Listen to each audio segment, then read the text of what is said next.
Nessa aula eu vou te mostrar o que são os métodos mágicos no PHP e, claro, obviamente, como trabalhar com eles. Então deixa o like, se inscreva no canal e bora aqui para o conteúdo. Eu deixei aberto o site oficial do PHP bem na parte dos métodos mágicos e olha só o que ele fala. São métodos especiais que sobrescrever, eu acho que aqui ele quis dizer que sobrescrevem o comportamento padrão do PHP quando certas operações são realizadas em um objeto. E aqui ele colocou um disclaimer. Cuidado, todos os métodos prefixados com o underline são reservados pelo PHP.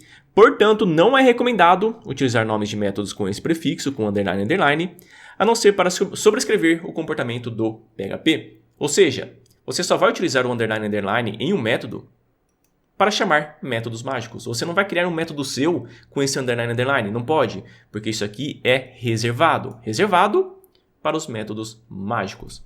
E antes de começar a aula, eu criei uma estrutura bem básica, que é o seguinte. Primeiro, eu estou trabalhando com o Composer, e dentro do Composer eu coloquei aqui um autoload, normal. Criei a pasta app dentro a pasta database, e dentro de database eu criei uma classe chamada connection, o nome já diz o que é uma conexão com o banco de dados. Criei uma pasta modules, e dentro da pasta modules eu criei uma classe abstrata chamada module. E dentro eu criei o all para fazer a listagem de alguma coisa. Criei também o module user que está estendendo o module. E veja que nesse module user eu estou trabalhando com essa propriedade table. Na hora que eu instancio o user, como o user está estendendo o module, eu tenho acesso a esse all. Então, como eu tenho acesso a esse all e no user estou colocando para o table users, nessa query criada, vai ser o seguinte, select todos from users, que é o valor do table. E eu criei também, na raiz do meu projeto, uma pasta chamada public, e dentro o index.php, onde nesse index.php eu coloquei aqui uma coisa para deixar muito mais fácil essa aula para você. Eu coloquei uma lista de todos os métodos mágicos que eu vou trabalhar, e coloquei também uma breve descrição. E aqui em cima já coloquei o autoload do Composer. E no site oficial aqui do PHP, ele fala que esses daqui são os métodos mágicos do PHP. E nessa aula, obviamente, eu não vou mostrar todos. Eu vou mostrar somente os mais utilizados, os que você tem mais chance de utilizar no seu dia a dia. Então deixa o like, se inscreva no canal, e vamos para os exemplos. Eu vou começar com o construct. O construct, assim como o destruct, eu não preciso, não preciso fazer uma ação específica para poder executar o construct e também o destruct.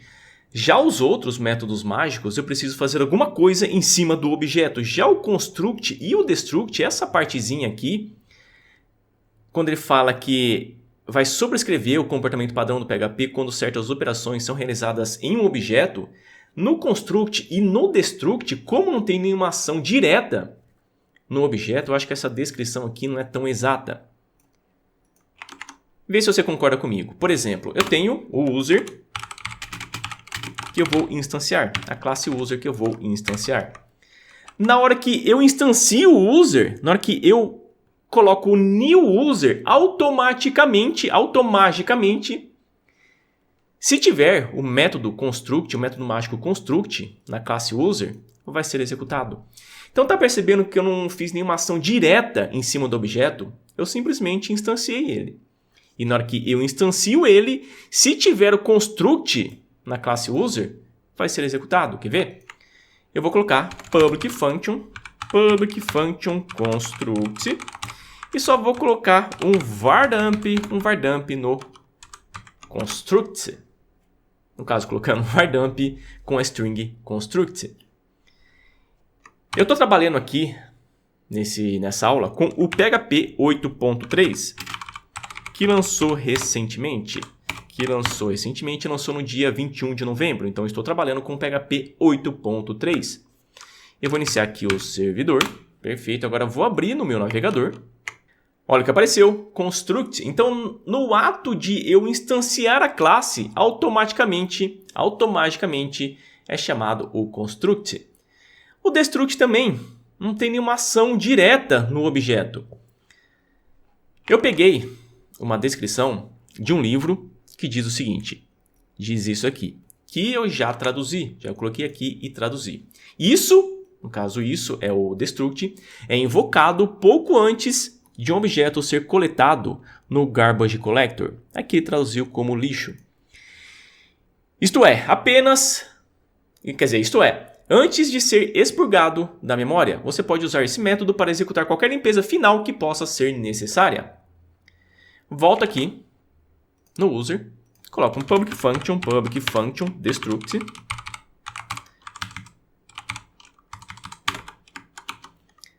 Vou colocar um var dump no destruct. Olha só que interessante. Eu não vou fazer nada. A única coisa que eu fiz aqui foi instanciar o user.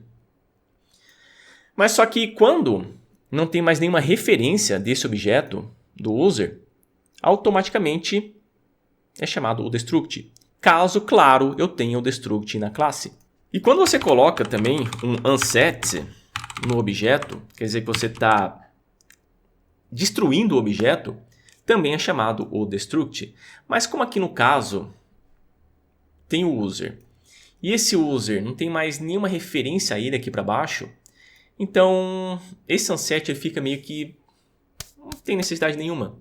Mas o unset, na hora que eu coloco em qualquer contexto do meu projeto, que eu estou destruindo um objeto, automaticamente é chamado também o destruct. Mas na maioria esmagadora das vezes você não vai nem precisar chamar o unset. Automaticamente vai ser executado o destruct. Algumas pessoas gostam de utilizar o destruct, por exemplo, para poder acabar uma conexão com o banco de dados. Para poder, sei lá, fazer algum tipo de limpeza final. Então aqui no user, se eu tivesse uma conexão com o banco de dados, eu poderia finalizar. Porque quando não tem mais nenhuma referência a esse objeto user, automaticamente é chamado o destruct. Então o construct e o destruct, eu não tive nenhuma ação direta no objeto para chamar o construct e também o destruct. Eu vou falar para você, o destruct raramente nós utilizamos. Então, o mais utilizado é o construct. Mas e se eu quiser passar algum parâmetro aqui para o usuário, para a classe user? Eu venho, coloco, vamos supor, Alexandre. Daí venho no construtor e falo que eu estou esperando um parâmetro. Agora vai aparecer construct Alexandre. Tá aqui, ó, construct e Alexandre. Eu vou tirar esse destruct daqui porque raramente nós utilizamos. Vou ficar somente com construct. Tá aqui, ó, construct e Alexandre.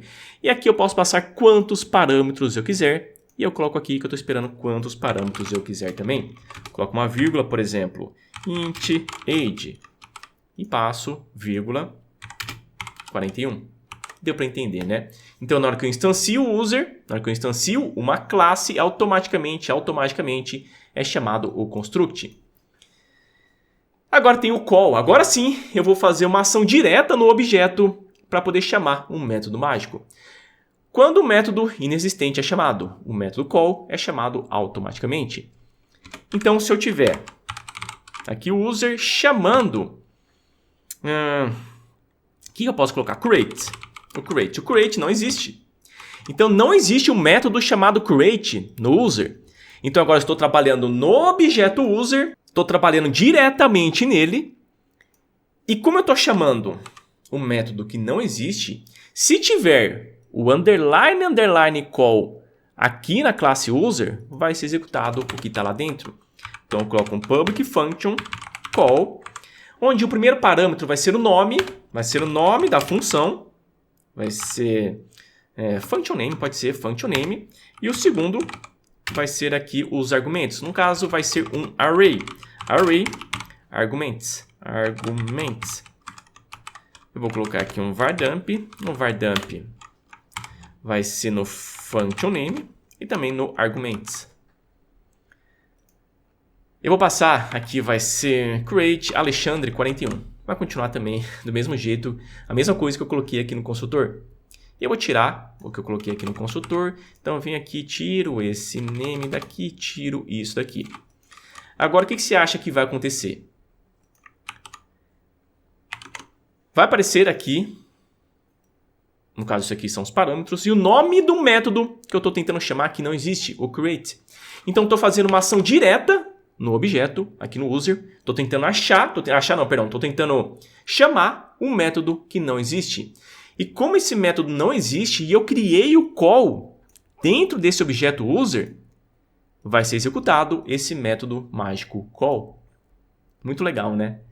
E o legal é que aqui ó, eu consigo pegar o nome da função, o nome do método que eu estou executando e os argumentos que eu estou passando para ele.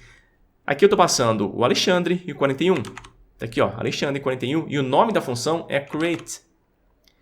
O outro é o call static. O call static é o seguinte: é a mesma coisa do call, mas só que com métodos estáticos. Quando o método inexistente é chamado de forma estática, o método call static é chamado automaticamente. Então tem o user, vai ser create. Como não existe esse método create, esse método estático create, agora se eu colocar, aqui vai ser um public function vai ser call static, e eu vou fazer a mesma coisa que eu fiz aqui. O var_dump vai ser o name e arguments. Espera aí, está acontecendo aqui. Call static must be... É claro, é lógico. Esse call static ele tem que ser estático também. Public static function. Faz sentido, né? Se eu estou tentando chamar um método estático aqui, o call static tem que ser estático também. E está seguindo pela mesma lógica, né? Vamos lá. Atualizo, tá aqui, ó, o create. Como eu não estou passando nenhum argumento para ele, coloco aqui, vai ser João. Vai ser um pouquinho diferente. Agora vai aparecer o João. Então o call é para métodos normais que eu estou chamando, que não existem no objeto. E o call static para métodos estáticos que não existem no objeto. Você percebeu que tanto o call como o call static, eu estou exercendo alguma ação direta no objeto. Já o construct e o destruct, não fiz nada demais. Eu só instanciei o user. Beleza, agora tem o get. Esse get e esse set é muito legal e muito importante. Eu vou colocar primeiro o set. O primeiro set que eu acho que faz mais sentido usar nessa ordem. O set é o seguinte: quando um atributo inexistente é atribuído, o método set é chamado automaticamente. Vamos supor que tem o user, onde eu vou chamar o name igual a Alexandre. Você não concorda que não existe esse name? Esse name aqui não existe. Esse name aqui não existe. Essa propriedade, esse atributo name não existe. E como não existe, se existir no objeto que está chamando esse atributo, essa propriedade, se existir no método mágico set, vai ser executado. Public function vai ser set. E aqui vai ser um var_dump. var_dump onde eu vou colocar, vou colocar o name e o value. Vamos lá. Atualizo. O name, o nome da propriedade name, o nome da propriedade que é name e o valor que é Alexandre. Mas você não concorda comigo que trabalhar dessa maneira não faz sentido nenhum? Isso aqui seria interessante somente se eu pudesse guardar em um lugar e depois resgatar. Eu vou criar aqui dentro de user, aqui em cima vai ser um protected, um array, data ou properties, enfim, posso colocar o nome que eu quiser. E aqui no set vai ser this data. Eu vou colocar no índice name o value. Então nesse array data, eu estou colocando no índice o quê? No índice name, estou colocando o valor value. No caso é o Alexandre. Vamos lá, eu vou atualizar. Sumiu aquilo lá porque eu tirei o var_dump daqui. Mas agora como que eu resgato? Bom, eu poderia vir aqui ó, e colocar user name. Colocar um echo username. E tá percebendo que tá aparecendo um tracinho embaixo falando que não existe essa propriedade name? Vou atualizar. A propriedade não existe. Então na hora que eu chamo uma propriedade que não existe, e dentro desse objeto tem o método mágico get, é executado o método mágico get. Então eu crio agora o get, underline get, onde eu pego simplesmente coloco um return this data, olha que legal, this data, onde eu passo o name. Esse name, o que é? O name é esse name, é o nome da propriedade. O nome da propriedade que foi criado aqui em cima. Então, nesse array data, no set foi colocado no índice name, o valor Alexandre. E aqui eu estou resgatando esse índice name. Estou resgatando aqui, ó, através desse name. E agora vai aparecer o Alexandre. Aqui, ó, apareceu o Alexandre. Para ficar tudo a mesma coisa, eu vou colocar um var dump. Agora vai aparecer o Alexandre. Um exemplo bem legal dessa parte do set do get é quando eu trabalho aqui no model. Aqui tem o seguinte, nesse fetchAll, na hora que eu passo o static class, o que isso significa? Significa que cada usuário dessa listagem vai ser uma instância do user. Porque eu coloquei aqui static class. E na hora que eu coloco static class, ele vai pegar a instância da classe que está sendo utilizada. Então, eu estou utilizando a instância do user. Então, o user está estendendo o module. Então, por isso que eu posso chamar o all, que eu posso chamar aqui esse método all. E como eu coloquei static class, esse static aqui, ele faz referência à classe que está sendo instanciada. No caso, o user. Se eu colocasse self, ele faria referência ao próprio module. Mas se eu colocar static, ele vai chamar a classe que está sendo instanciada. Deu para entender essa parte? Beleza, agora venho aqui, faço o seguinte. Opa. Vai ser users igual user e chamo aqui o all.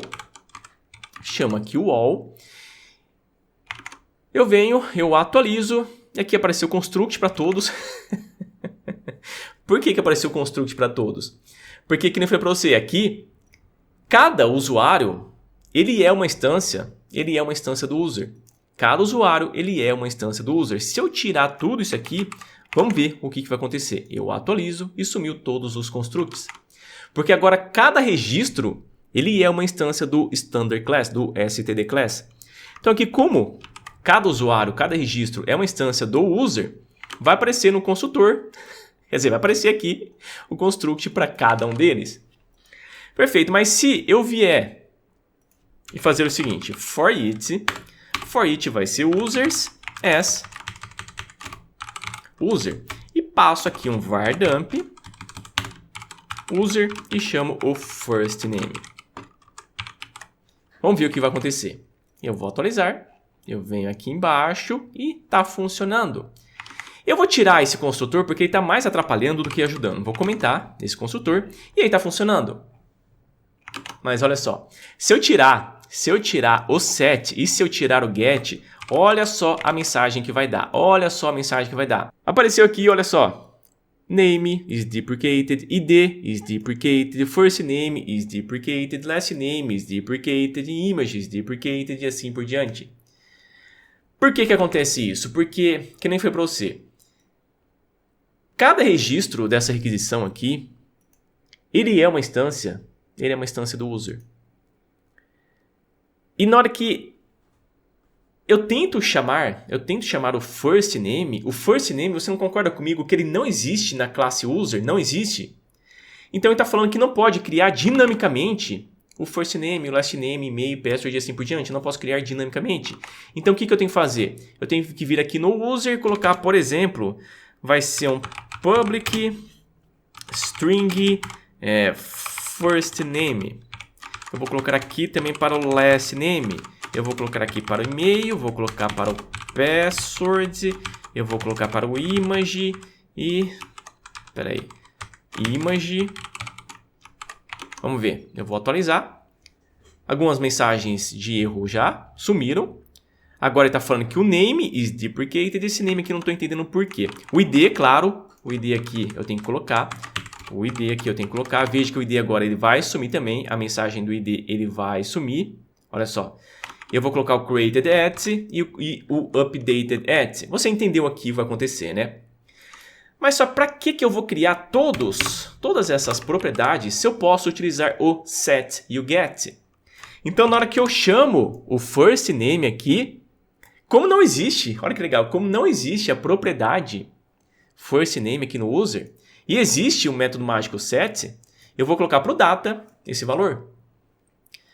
E na hora que eu chamo essa propriedade que não existe, eu pego aqui através do get. Deu para entender aqui a lógica? Agora volto, atualizo, pronto, está aqui. Eu não precisei criar as propriedades diretamente lá no user. É muito legal. Agora tem o iset. Quando a função iset é chamada em um atributo inexistente, o método iset é chamado automaticamente. Então vou colocar aqui um vardump. Vardump não. Vai ser iset. User. Eu vou chamar uma propriedade que não existe. Vou colocar teste. Iset user test. Eu venho aqui no user e crio o public function underline iset. E aqui o name é o nome da propriedade, vardump iset, e coloco vírgula name. Vamos ver.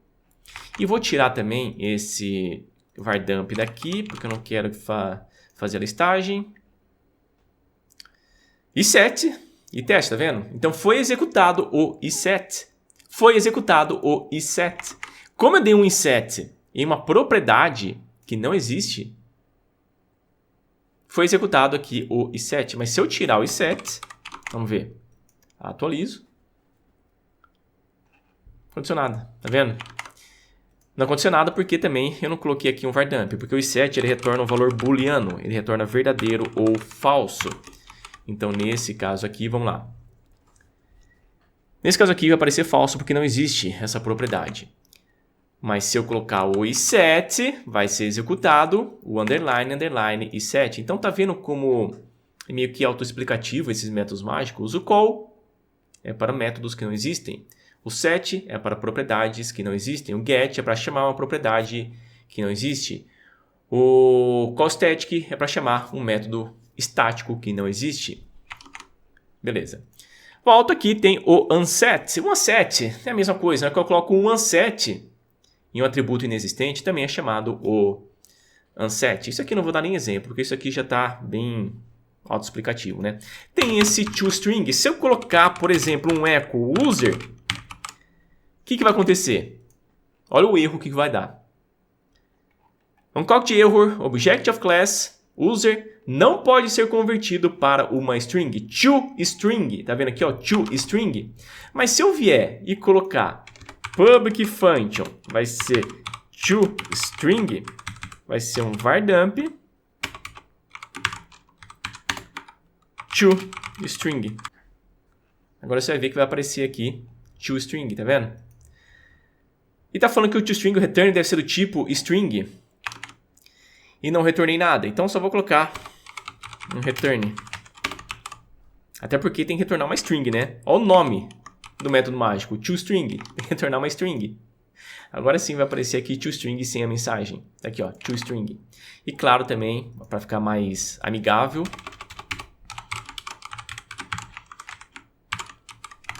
coloco um vardump e pronto, vai aparecer toString aqui. No caso, apareceu user. Espera aí.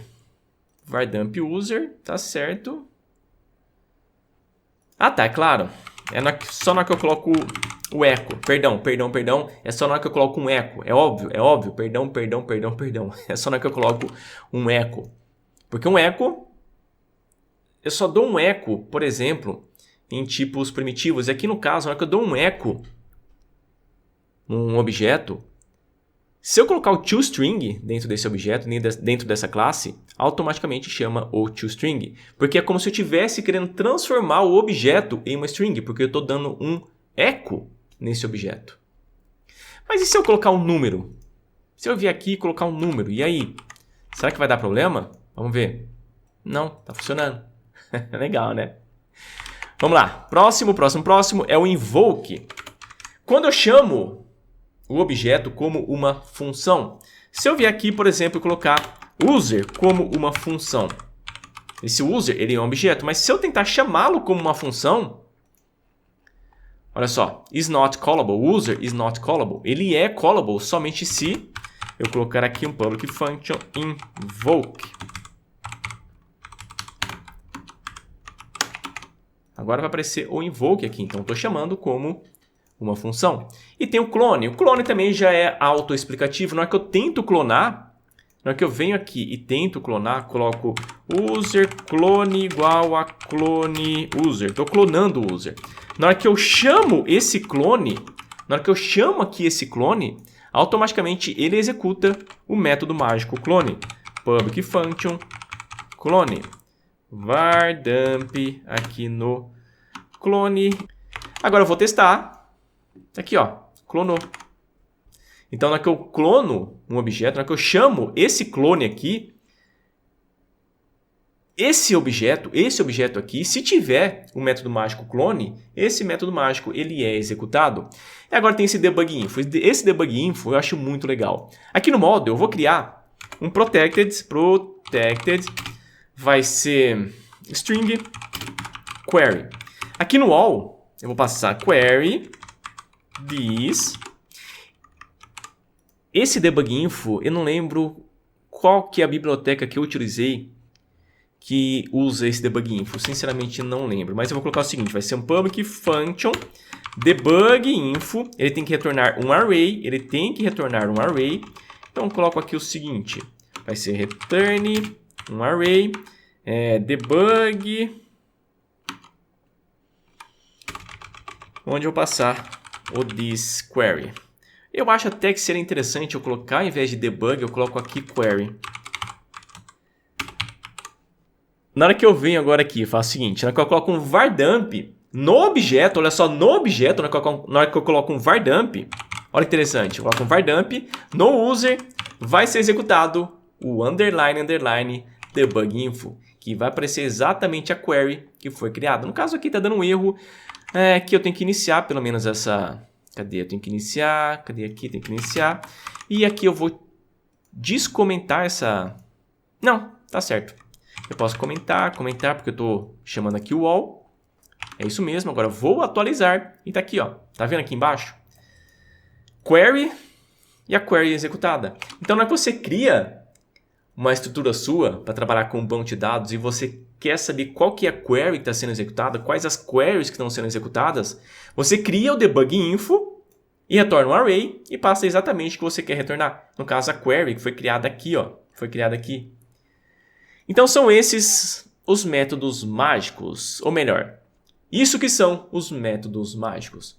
Na hora que você faz uma ação específica em cima de um objeto e você tem o método mágico lá no seu objeto, esse método mágico ele é executado.